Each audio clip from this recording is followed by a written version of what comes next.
Halo, perkenalkan nama saya Salma Rahmatul Ula, NIM 225231201.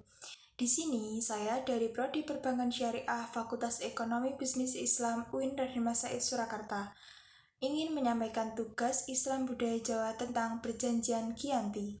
Perjanjian Giyanti adalah peristiwa penting di masa silam.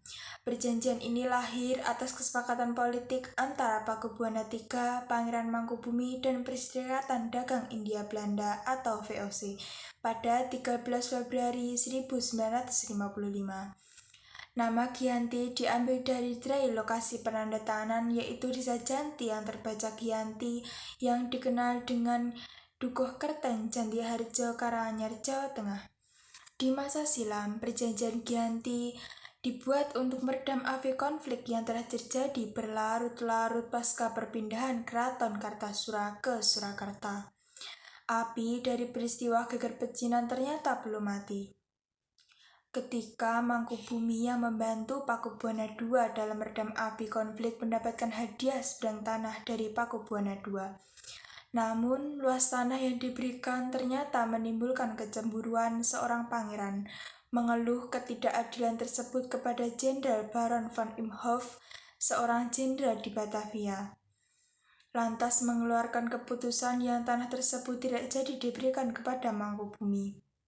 Nicholas Harting mengambil sikap untuk menyelamatkan daerah operasionalnya secara tertutup melakukan perundingan dengan Pangeran Mangkubumi. Setelah berkali-kali melakukan perundingan, Harting bersepakat dengan keinginan Pangeran Mangkubumi yang juga hendak menjadi penguasa di tanah Jawa. Pada 23 September 1754, nos kesepakatan VOC dan Pangeran Mangkubumi terlaksana dan nos tersebut disampaikan kepada Pakubuwana III. Nos tersebut mengatakan bahwa Pangeran Mangkubumi mendapatkan wilayahnya. Pada 14 November 1754, Pakubuwana III menyampaikan persetujuannya terhadap hasil perundingan Gubernur Jawa Utara dengan Mangkubumi tersebut. Perjanjian tersebut disampaikan Pakubuwana III kepada Gubernur Jenderal VOC, Jasok Morcel. Kesepakatan ini mendorong sebuah perjanjian besar yang ditandatangani di Desa Giyanti, beberapa kilometer di sebelah timur Surakarta. Perjanjian ini menjadi pangkal terbelahnya tanah Jawa menjadi dua bagian atau yang dikenal dengan istilah Palihan Nagari. Hal ini menjadi awal mula Mangkubumi naik tahta di Yogyakarta sebagai Sri Sultan Hamengkubuwana I. Sejak ditandatangani perjanjian tersebut pada 13 Februari 1755, aspek pembagian wilayah, bahasa, budaya mengalami proses panjang berjalan seiring waktu. Perjanjian Giyanti yang tidak mencantumkan wilayah menjadikan rentetan-rentetan peristiwa. Sedangkan itu, Raden Mas Said yang dulu membantu Mangkubumi masih melakukan pemberontakan. Seperti hal ini, yang Mangkubumi Pangeran Sambernyawa yang masih merupakan terah Pakubuwana turut menuntut hak sebagai penguasa wilayah.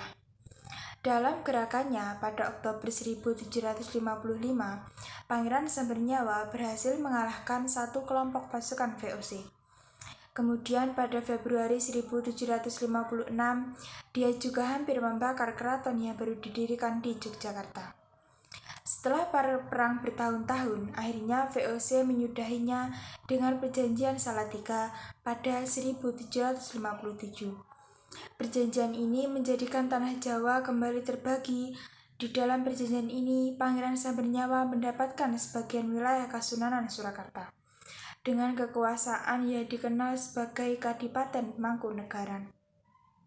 Pangeran Sambernyawa berjatah tahta dengan gelar Kanjeng Gusti Adipati Arya Mangkunegara Lelono Jayamiseso Senopati ing Alego Satriya Raga Mataram ing Nagari Surakarta Hadiningrat.